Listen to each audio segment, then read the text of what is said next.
En Nochebuena, toqué a la puerta con mis hijos, una bandeja de galletas en mis manos. Mi madre entreabrió la puerta, los miró y luego dijo, decidimos que este año sea solo para la familia de verdad.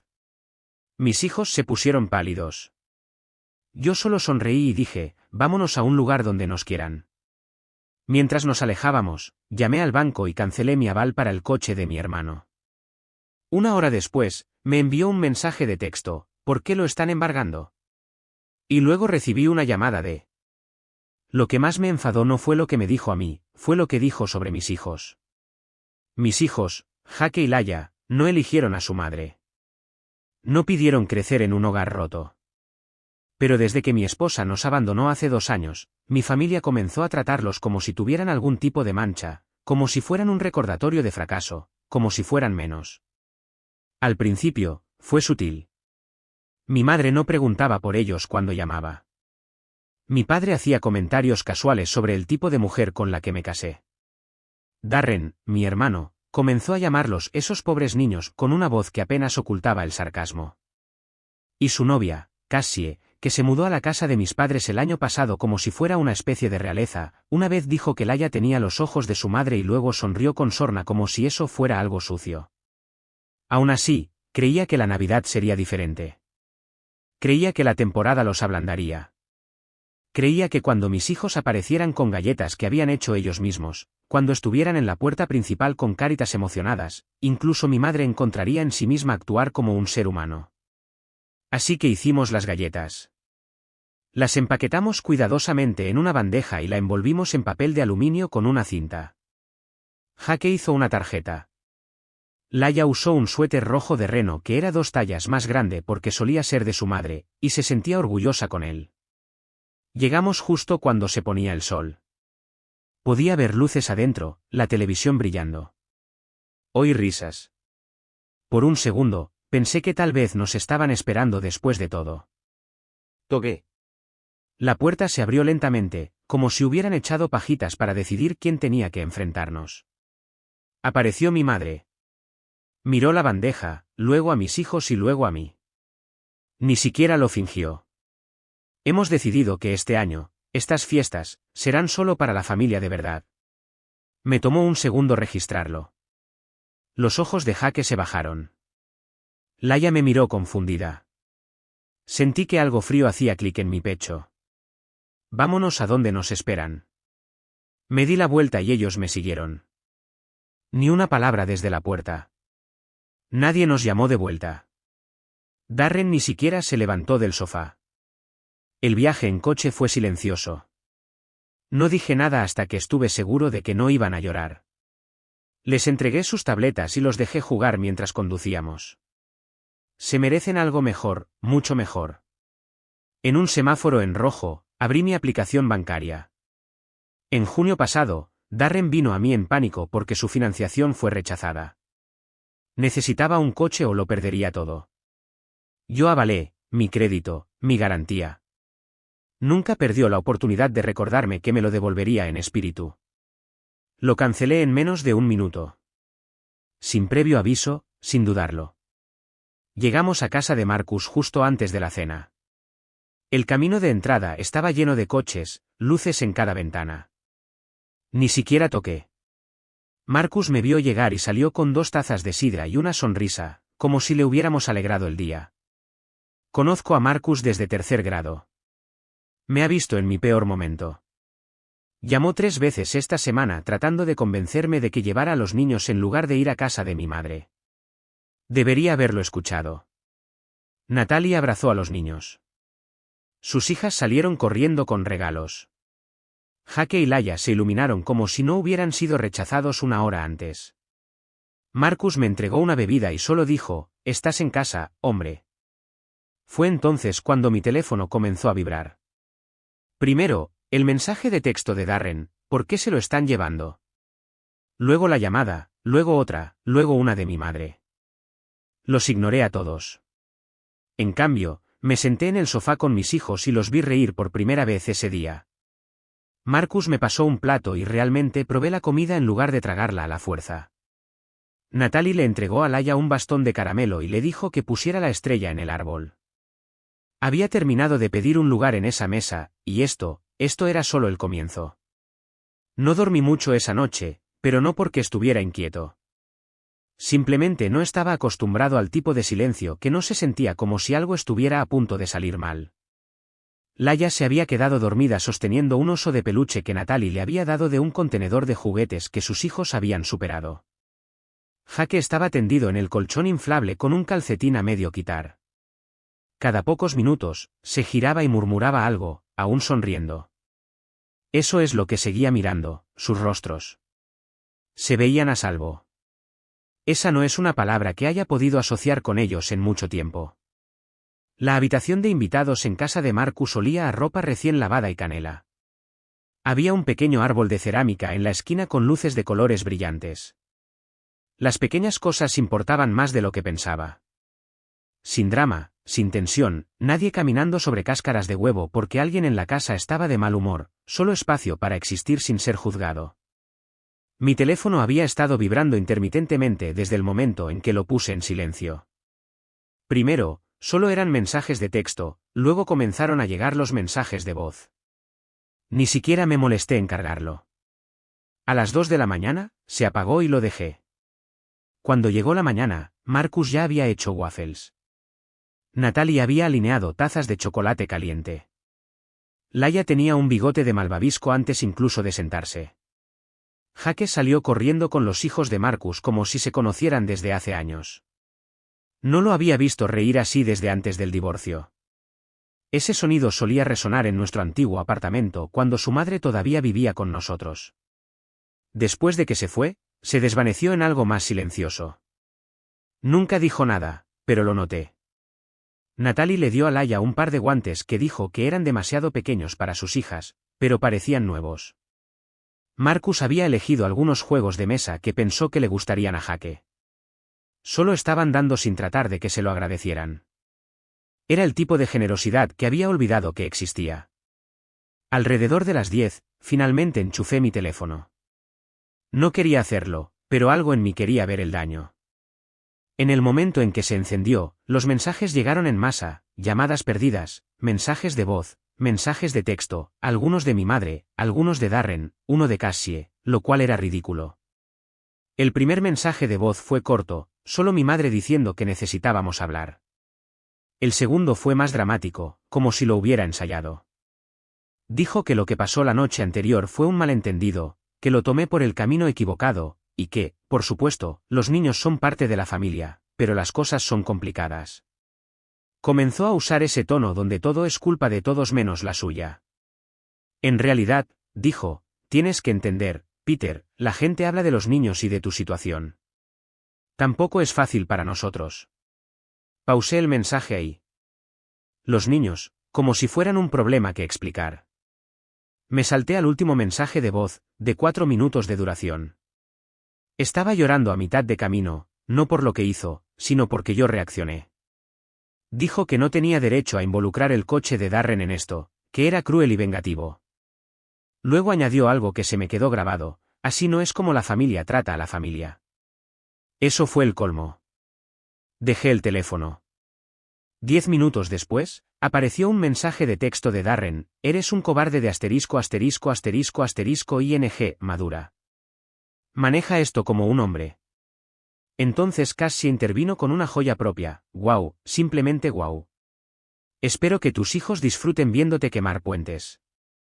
Estaba a punto de silenciarlos a todos cuando llegó el último mensaje de texto de mi madre, Peter, por favor, todo esto está mal. No sé qué me pasó. Llámame, por favor. Apagué el teléfono de nuevo. Esa tarde, mientras los niños decoraban galletas de azúcar, Marcus me preguntó cuánto tiempo llevaba ayudando con la hipoteca de mis padres. Le dije la verdad, desde agosto. Mi padre sufrió un recorte repentino de la pensión y la compañía hipotecaria no cedió. Intervine en silencio, como siempre lo hacía. ¿Todavía la estás pagando?, preguntó. Lo estaba, dije. No creo que se esperara eso. Solo asintió y me pasó una cerveza. Después de que los niños se acostaron, me senté solo en la mesa de la cocina y abrí la cuenta. Había configurado pagos directos cada 15 del mes. 4 pagos ya realizados. Ni siquiera reconocieron el último. Se asumió que seguiría haciéndolo. Cancelé el pago automático, luego eliminé mi nombre de la información de facturación de respaldo. Luego me senté allí en la oscuridad por un tiempo, escuchando los sonidos de la casa de otra persona crujir y asentarse. Era el tipo de silencio en el que podía vivir. Sabía que las consecuencias se avecinaban, pero ya no les tenía miedo. Que griten. Que lo tuerzan como quieran. Cruzaron la línea, y no iba a quedarme en el porche sosteniendo galletas para personas que nunca quisieron abrir la puerta en primer lugar. No esperaron mucho. En la mañana del 26 de diciembre, el silencio se rompió. Me desperté con 7 llamadas perdidas y una cadena de mensajes que comenzaron pasivos y rápidamente se volvieron feos. Mi madre comenzó con otra súplica: deberíamos hablar, Peter. ¿Lo malinterpretaste todo? Luego, 2 horas después, no puedo creer que sigas actuando así. Los niños se merecen algo mejor. Luego escaló. Darren, así que ahora simplemente estás cortando a todos, muy valiente. Cassie, supongo que teníamos razón sobre ti. No respondí a nada de eso. Simplemente me levanté, ayudé a Marcus a quitar la nieve del camino de entrada y vi a Jake y Laia trabajar en un fuerte de nieve que habían comenzado el día anterior. Laia había dibujado caras sonrientes en la nieve con un palo. Jake había colocado una pequeña bandera usando una de las viejas gorras de béisbol de Marcus. Todavía se reían, todavía intactos por el drama que hervía a 160 kilómetros de distancia. Esa noche, recibí un mensaje de mi prima Erika. Ella es una de las pocas en la familia que siempre me ha apoyado. Su mensaje de texto decía: para que lo sepas, le están diciendo a todos que tuviste una crisis nerviosa, que te fuiste furioso y arruinaste la Navidad a propósito. Respondí: gracias por el aviso. Ella respondió: no les debes nada. Era la primera vez que alguien me decía eso en voz alta. Lo miré fijamente durante mucho tiempo. No me di cuenta de cuánto necesitaba escucharlo. El 27 de diciembre, la compañía hipotecaria llamó. El pago automático había sido rechazado porque había eliminado mi información. Dejé que sonara.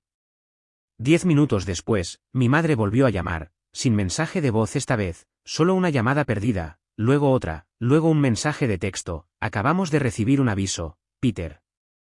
Esto ya no es divertido. No puedes jugar con la casa de alguien. Ese fue el momento en que me di cuenta de que todavía no lo entendían.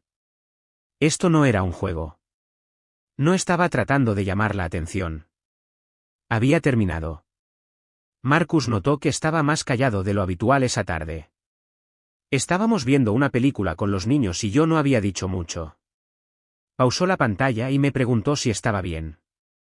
Le conté todo: el coche, la hipoteca, los mensajes de texto, la culpa que ni siquiera sabía que estaba cargando. Él dijo: hombre, pasaste años tratando de ganarte algo de personas que decidieron hace mucho tiempo que nunca te lo iban a dar. Eso no es amor, eso es control. Asentí. Lo sentí en mis huesos. Esa noche, volví a encender mi teléfono durante exactamente 10 minutos y le envié un mensaje a mi madre: elegiste qué tipo de familia querías esta Navidad. Solo me aseguré de que el resto coincidiera. Sin respuesta. Llegó la noche vieja y por primera vez en mi vida adulta, no temía el día siguiente. No hice ningún propósito. No necesitaba hacerlo. Ya había hecho el único cambio que importaba, y ni siquiera les había contado a los niños toda la historia, todavía no. Llegó el día de Año Nuevo sin fuegos artificiales. Los niños todavía dormían cuando me levanté. Preparé café y me quedé de pie en la ventana de la cocina en casa de Marcus, viendo caer la nieve en su patio trasero. Había 3 trineos apoyados contra la cerca, 2 de ellos que Jake y Laia habían usado el día anterior. Podía oír el zumbido amortiguado de los dibujos animados proveniente de la habitación de invitados donde estaban acampados en el suelo con mantas, almohadas y un juego de Lego a medio construir. Esa fue la primera mañana en años en la que no me preparaba para algo, algún insulto, algún viaje de culpa, algún comentario indirecto que arruinaba el día antes de que comenzara. No hubo tratamientos silenciosos, ni conversaciones de necesitamos hablar esperando para arruinar los huevos. Esa paz, eso fue lo que me convenció. Había estado pensando que tal vez fui demasiado lejos, tal vez actué demasiado rápido, pero de pie allí con ese silencio y esa calma, me di cuenta de que no había ido lo suficientemente lejos. Alrededor de las 9, los niños entraron en la cocina. Jake sirvió cereales en una taza de café. Laia se subió al mostrador buscando los malvaviscos. Mientras comían, Jake levantó la vista y preguntó si íbamos a casa de la abuela hoy. Solo dije, este año no. Él asintió lentamente, no dijo nada más, pero noté la forma en que sus ojos se bajaron a su cereal. Laia tampoco dijo nada. Simplemente masticaba, mirando el refrigerador donde habían pegado sus dibujos. Ese fue el único momento que me golpeó, la única vez que cuestioné lo que estaba haciendo. Pero entonces mi teléfono volvió a vibrar, y me recordó exactamente por qué tomé las decisiones que tomé. Era un mensaje de mi padre, sin hola, sin preguntar cómo estábamos, solo una foto de su factura de la hipoteca marcada como vencida en rojo, y una frase, no hagas esto. No se trata solo de ellos, se trata de mantener la casa. La misma casa donde nos paramos en la nieve sosteniendo galletas y esperanza, la misma casa donde a mis hijos les dijeron que no contaban. Esa tarde, mientras los niños ayudaban a Natalie a quitar las decoraciones, mi teléfono volvió a sonar. Dejé que sonara 2 veces, luego contesté. Era mi madre. Empezó con cuidado, como si estuviera caminando por un campo minado. No dije nada al principio, solo escuché. Nosotros, no queríamos lastimar a los niños, Peter. No se suponía que esto fuera así. Me quedé en silencio. Estaba tratando de mantener las cosas simples este año. Había demasiado estrés, y Cassie tenía opiniones, y estábamos tratando de mantener la paz en la casa. Todavía no dije nada. No queríamos excluirlos. Pensé que tal vez lo entenderías, solo necesitábamos unas vacaciones tranquilas. Finalmente dije, miraste a mis hijos a la cara y dijiste que las vacaciones eran solo para la verdadera familia. Ella suspiró, salió mal. Salió exactamente como querías. Ella cambió de táctica, estamos atrasados, Peter, en todo, el coche, la casa. Tu padre ha estado hablando con la cooperativa de crédito. No pensamos que te irías. Fue entonces cuando lo dije. No me fui, ustedes nos echaron. Nos están castigando. No, dije, simplemente ya no voy a financiar a personas que ni siquiera pueden fingir que aman a mis hijos. Eso la golpeó. Pude oírlo. Ella dijo que tenían miedo de que la compañía hipotecaria llamara, que Darren estaba enojado, que no sabían qué hacer. Le dije que eso ya no era mi problema. Entonces ella dijo algo que no esperaba. Ella dijo, cometimos un error. Quería que eso significara algo, pero no lo hizo, no cuando solo vino después de las consecuencias. Dije, no cometiste un error. Tomaste una decisión, y ahora yo estoy tomando la mía. Luego colgué. 2 minutos después, Darren empezó a llamar. Cuando no contesté, dejó un mensaje, este es un gran espectáculo, Peter. ¿Estás feliz ahora? Están hablando de poner la casa en el mercado. ¿Adivina qué? Seguirás siendo un perdedor cuando termine. Bloqueé su número. Esa noche, Marcus me apartó mientras apilábamos sillas después de la cena. No les debes nada, dijo. Sé que has hecho más de lo que la mayoría de la gente haría. Les diste oportunidades. Ellos tomaron su decisión. Estoy cansado de fingir. Dije, entonces deja de fingir. Y sabía que lo haría. Ya lo había hecho. Pero había un paso más que estaba listo para dar, una última conexión que no había cortado, y era hora. Pensé que había terminado, pensé que había trazado la línea, pero lo que pasa con cortar con la gente es que no siempre se sueltan de inmediato. Agarran, arañan, suplican, y cuando eso no funciona, intentan volar todo a su paso al salir. Comenzó con una llamada del banco. No podían contactar a mis padres ni a Darren, así que me llamaron a mí, ya que figuraba como contacto de emergencia en una cuenta de ahorros conjunta que les había ayudado a abrir hace años. Era un detalle que había olvidado. Respondí esperando más tonterías, pero la mujer al teléfono preguntó si estaba al tanto de un intento de transferencia bancaria desde esa cuenta, $15,000, dijo, que se había marcado debido a una discrepancia en la dirección. Casi se me cae el teléfono. Le dije que no había autorizado nada. Ella dijo que la transferencia se había iniciado a nombre de Darren. Pedí una copia del intento. Ella no pudo enviar una directamente, pero confirmó que era un pago a un vendedor privado, efectivo por un coche usado. Estaban tratando de comprarle otro con dinero de la única cuenta de ahorros que les quedaba a mis padres, una a la que yo tenía acceso, una que se suponía que era una red de seguridad. Esa noche, inicié sesión, eliminé mi nombre y llamé al banco para suspender la cuenta por sospecha de uso indebido. Legalmente, tenía derecho. Financieramente, estaba protegiendo mis propios registros. No llamé a nadie. No les advertí. Dejé que las consecuencias llegaran como lluvia. 2 días después, Cassie apareció en mi apartamento. Yo no estaba allí. Marcus y yo habíamos llevado a los niños al zoológico. Pero ella golpeó la puerta, gritó en el pasillo y terminó involucrando al superintendente. Él me llamó confundido. Ella dijo que era una emergencia, que le estás arruinando vidas. Él no sabía ni la mitad de eso. Le dije que no se preocupara y llamé al edificio para asegurarme de que no pudiera volver a entrar. Más tarde esa noche, mi madre intentó un último movimiento. Envió un vídeo de ella y mi padre sentados en la mesa de la cocina. Ella parecía cansada. Él parecía enojado. Se turnaron para hablar. Era como una cinta de rehenes si los rehenes estuvieran tratando de hacer sentir culpable al niño que dejó de pagar el rescate. Dijeron que lo sentían, que no querían lastimar a Jake y Laia, que la familia debería solucionar las cosas, que yo estaba actuando con frialdad, que ya había dejado clara mi postura. Luego, justo al final, mi madre dijo algo que nunca olvidaré. Ella dijo, si no vuelves a esta familia, vas a criar a tus hijos sin raíces.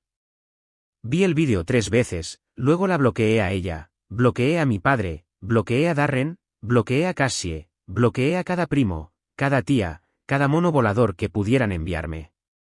Revisé cada aplicación de redes sociales, cada lista de contactos, cada hilo, eliminado, ido. Marcus me encontró en la mesa más tarde esa noche mirando fijamente mi pantalla en blanco. ¿Estás bien? Ahora sí. ¿En qué estás pensando? Que mis hijos no están creciendo sin raíces, dije. Solo están creciendo sin veneno. Y ese fue el final de todo, casi.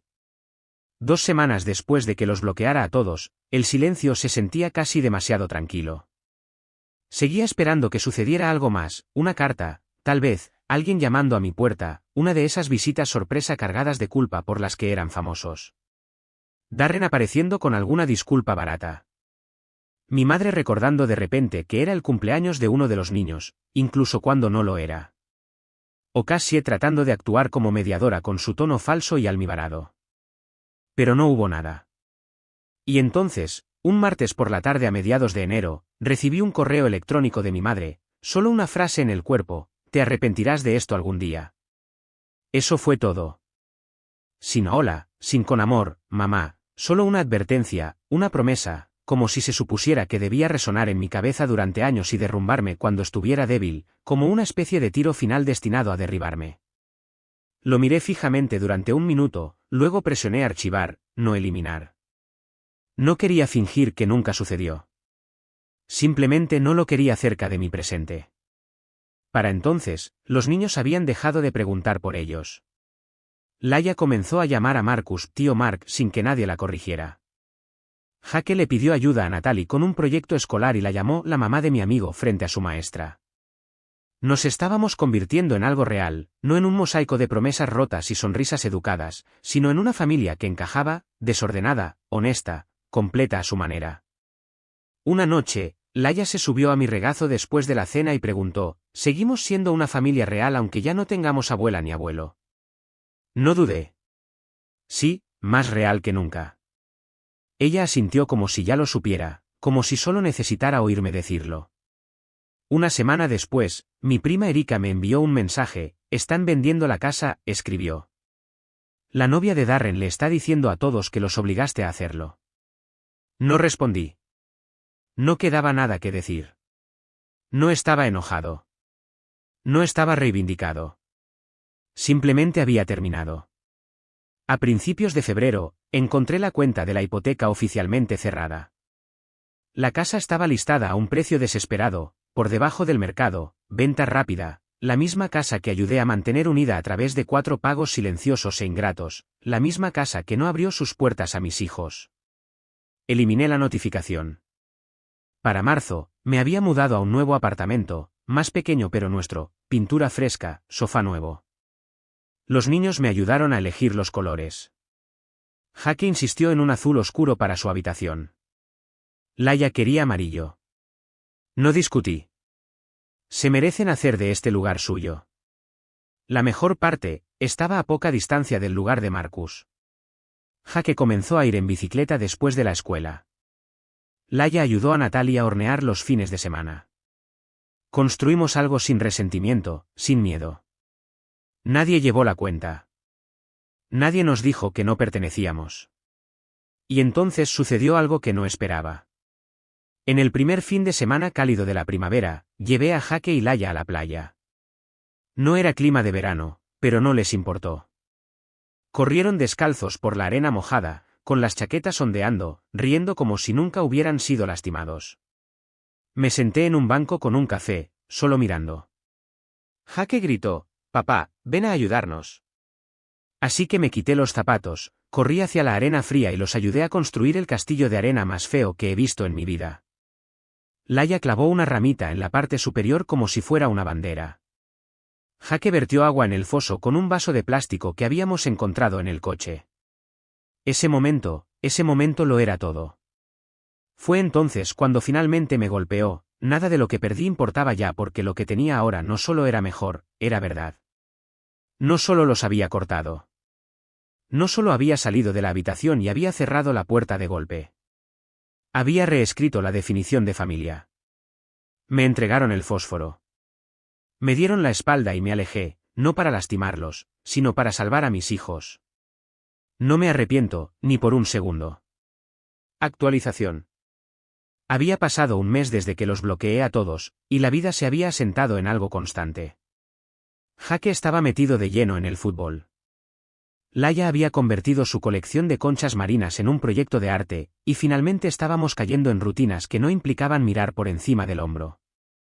Entonces, una tarde, Jake me entregó el correo con una mirada perpleja. «Este es raro». No había remitente, solo mi nombre y una vieja etiqueta de reenvío. Dentro del sobre había una pequeña llave de metal y una breve nota escrita por mi padre: «Peter, esta es la llave de la caja de seguridad. Hay algo en ella para que leas. Ahora es tuyo». Eso fue todo. Sin saludo, sin emoción, solo instrucciones. Me senté con la llave toda la noche, tratando de ignorar la sensación de que se estaban comunicando a través del silencio que finalmente me había ganado. Pero al día siguiente, fui al banco que figuraba en el reverso del sobre. Todavía tenían la caja. Dentro había una sola carta de mi madre y un sobresellado con mi nombre. La carta estaba llena de cosas que nunca dijo en voz alta: recuerdos, arrepentimientos y una extraña admisión de que no sabían cómo amar a mis hijos como debían. Al final, dijo que si algo les sucedía, no querían que Darren estuviera a cargo. Me nombraron albacea de todo. Salí del banco con los documentos, pero no he decidido qué hacer. Esperaron hasta que perdieron el control para entregárselo. Ahora tengo el poder al que solían aferrarse, y ni siquiera lo quiero.